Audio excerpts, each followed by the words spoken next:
Tülay'dan Örgüler YouTube kanalıma hoş geldiniz. Bugün şöyle güzel bir model başlayacağız. Lastiğimi hazırladım. Bu modelde ilmek sayısı şöyle 3 ve 3'ün katları olması gerekiyor. Şöyle göstereyim. Evet, sonunda da yine 3 ilmek. Bebe yünü kullanıyorum. Ona da uygun 4 numara şiş kullanıyorum. Modelimiz böyle 2 sıradan oluşuyor. Kolay ve çabuk ilerleyen bir model. Şimdi birinci sıra ön yüzündeyim. Kenar ilmeğimi örmeden aldım. Bir ters bir düz lastik hazırlamıştım. Onun üzerine kuruyorum. Kenar ilmeğinden sonra bir ilmek ters ördüm. Daha sonra sıradaki 2 ilmeğimin ikisini bir alarak şöyle topladım, düz ördüm. Şişimden çıkarmıyorum. Bir artırma yaptım. Birinci ilmeğimi tekrar ördüm düz olarak ve sol şişimden çıkardım. 2 ilmekten burada 3 ilmek çıkarmış olduk. Arka yüzünde bunu keseceğiz tekrar. Bir ters ilmek, sıradaki 2 ilmeğimin ikisini bir toplayarak düz ördüm.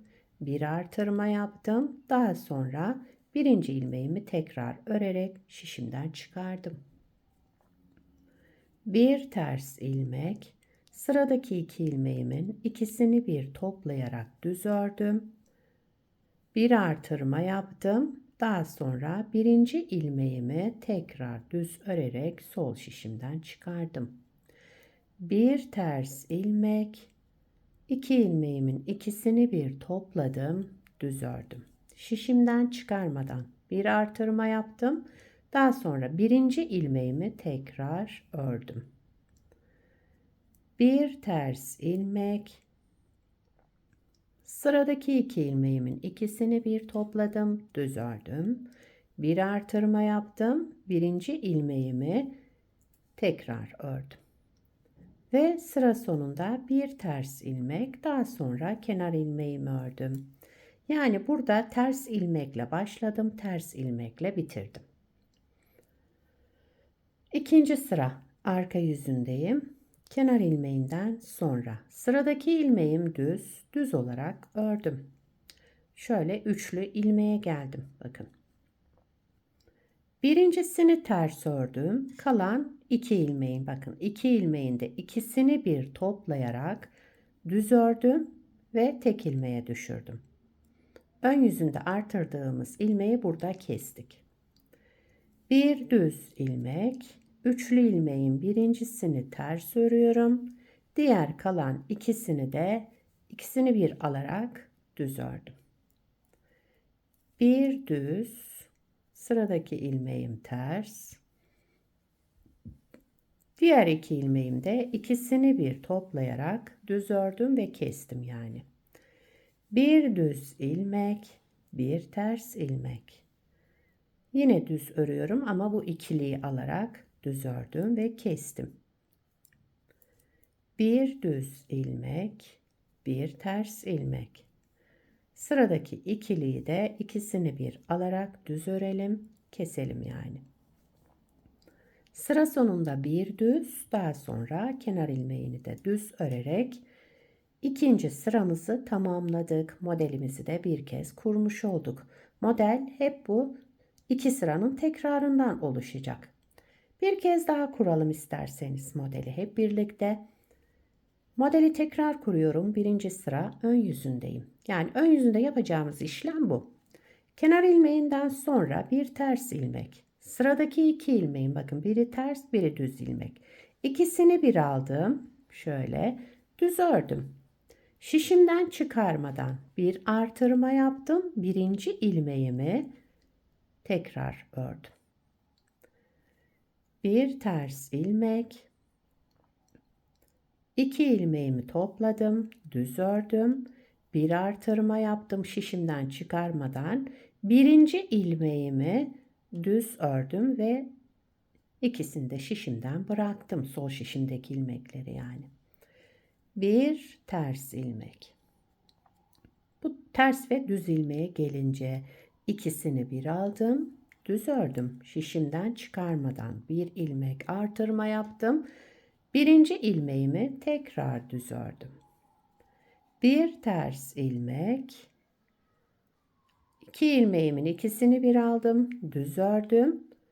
Bir artırma yaptım. Birinci ilmeğimi tekrar ördüm.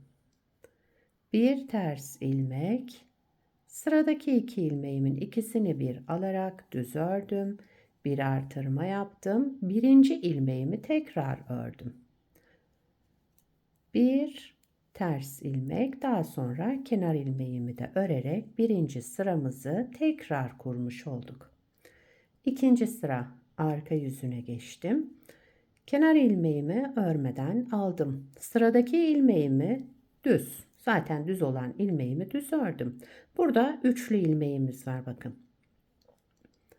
Bunun birincisini ters ördüm. Diğer kalan iki ilmeği de ikisini toplayarak düz ördüm. Kestim yani burada. Bir düz ilmek, bir ters ilmek. Sıradaki iki ilmeğimizi de ikisini bir alarak düz örelim, keselim. Bir düz, bir ters. Sıradaki iki ilmeğimizin de ikisini bir alarak düz örelim. Bir düz, bir ters. Düz olan ilmeği düz, ters olan ilmeği ters ördüm. Kalan iki ilmeğimin de ikisini bir alarak düz ördüm. Bir düz, bir ters. Kalan iki ilmeği ikisini bir alarak yine düz. Sıra sonunda bir düz, daha sonra kenar ilmeğimi de düz örerek sıramı tamamladım. Modeli iki kez kurduk. Model böyle devam ediyor. Bakın gayet kolay, çabuk ilerleyen ve güzel bir model. Bir parçada daha önce yapmıştım. Şöyle göstereyim.